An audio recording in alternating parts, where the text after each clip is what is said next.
Hi, my name is Scherrer and I'm talking today about our paper, An Axiomatic Perspective on the Performance Effects of End-Host Path Selection. This research has been a collaborative effort together with Stefan Schmid from TU Berlin and University of Vienna, my ETH Zurich colleague Markus Legner, and my PhD advisor Adrian Perrig. The goal of our research was to find out if unregulated path selection by end hosts is beneficial or detrimental to network performance, and to discover the extent and the origins of these performance effects. Our work starts from a general observation, which I will illustrate with an example from a wholly unrelated field, namely street traffic regulation. On streets, the term lane splitting describes the practice of motorcycles using the space between cars, especially when traffic is stuck. Lane splitting is banned in many places, such as many US states, out of safety concern that you can easily imagine. For example, motorcycles may get too close to cars, or they may run into opening car doors, etc. However, the research actually cannot confirm that lane splitting poses a significant risk. In contrast, bans of lane splitting do reduce traffic speed. Hence, many observers conclude that lane splitting bans, which have been enacted without an evidence basis, may cause more damage than lane splitting itself. The general insight here is that if the extent of a problem, such as traffic accidents from lane splitting, is never properly estimated, the solution, such as lane splitting bans, may end up being more costly than the problem itself. At this point, we see a parallel to end-host path selection in networks. Regarding end-host path selection, there is a widespread intuition that unregulated end-host path selection causes damage through oscillation, meaning periodic up and down swings of link load. Hence, there are many proposals that suggest to restrict path selection in some way. While these proposals can avoid oscillation, they usually come at the cost of flexibility and introduce overhead.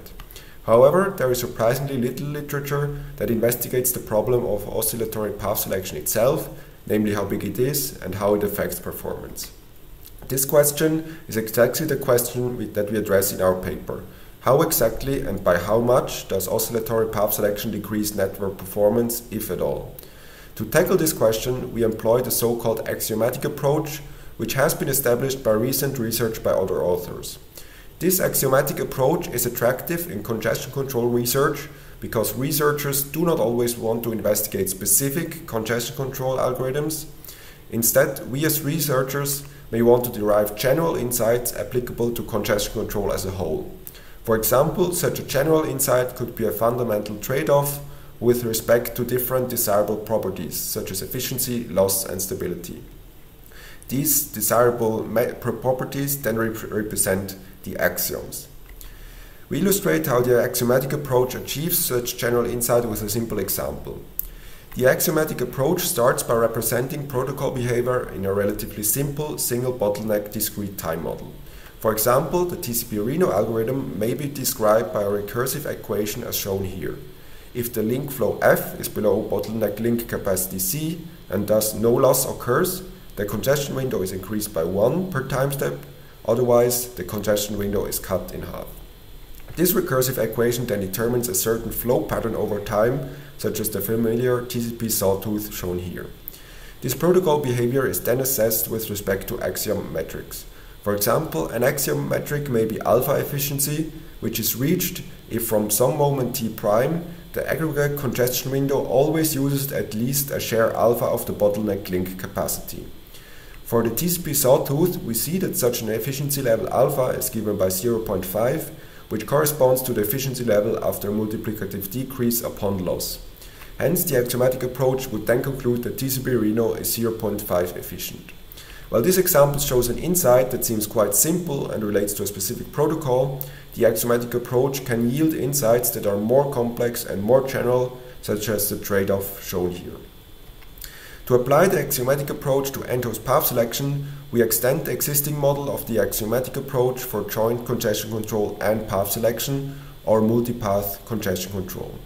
In this new model, each agent can select among multiple bottleneck links. We then focus our analysis on the worst case effects of oscillatory path selection, which leads to a scenario of interest with multiple characteristics. First, we assume greedy path selection, where senders switch to the least utilized and thus most attractive path with probability m. Second, we assume sequential multipath instead of concurrent multipath, where every sender uses only a single changeable path at any point in time. Third, we assume that all paths are identical with respect to capacity, such that the path load directly translates into path attractiveness. Fourth, we assume that all senders have the same RTT on every path, such that all agents simultaneously react to the same feedback signals, such as delay and loss. All these assumptions lead to a scenario where the amplitude of the load oscillation is maximized, and thus the worst-case effects of oscillatory path selection are revealed. We also test different policies for handling path switches within the congestion control algorithm. This policy is represented by a Scherrer R, to which the congestion window is cut upon path switch, and a function alpha that determines the congestion window growth after a path switch. With this model in place, we can then characterize the effects of path selection as follows. The dynamics of path selection and congestion control define a stochastic process which is hard to analyze. However, since we model systems with many agents, we can approximate the stochastic process based on the law of large numbers. In this approximated process, we identify a common oscillation pattern. We term this oscillation pattern p-step oscillation because every one of the p paths becomes the least utilized path every p time steps. This oscillation pattern allows to derive dynamic equilibria to which the flow dynamics converge exponentially fast. These dynamic equilibria are given by regularly recurring numbers of agents that use a given path and regularly recurring load levels on a given path. Importantly, we distinguish lossless equilibria, where the flow dynamics converge below the capacity limits of paths, and lossy equilibria that include recurring loss. Depending on the parameters of the multipath congestion control protocol, only one type of equilibrium may be viable. These equilibria can then be rated with respect to axiom metrics such as efficiency epsilon here. The axiom scores may be different depending on the type of the equilibrium. Now remember that we want to characterize how the introduction of path selection into a network affects performance.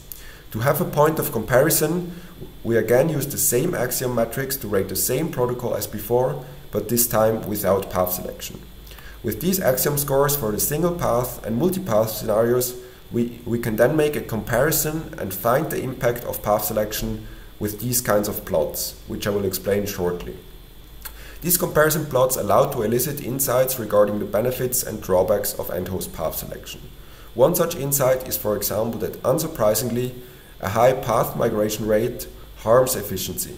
However, more surprisingly, the relationship between migration rates and efficiency is not simply linear, since a very low migration rate is worse than a moderate low migration rate. We can derive this insight from such comparison plots, where the migration rate is on the x-axis and the efficiency change due to path selection is on the y-axis. The two shapes refer to different ways of ramping up the congestion window after a path switch, where the larger shape refers to a constant increase per time step and the smaller shape refers to a slow start like exponential increase. For every migration rate, the efficiency change is recorded for every reset policy, for which the resulting equilibrium is still of the given type, here the lossless type. If we now focus on the purple area first, we see that for high migration rates, efficiency is bound to be worse given oscillatory path selection than given no path selection.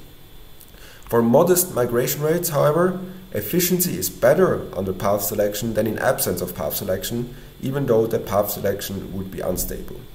For very low migration rates, however, the efficiency change is again negative because the less efficient lossy equilibrium becomes the only viable equilibrium.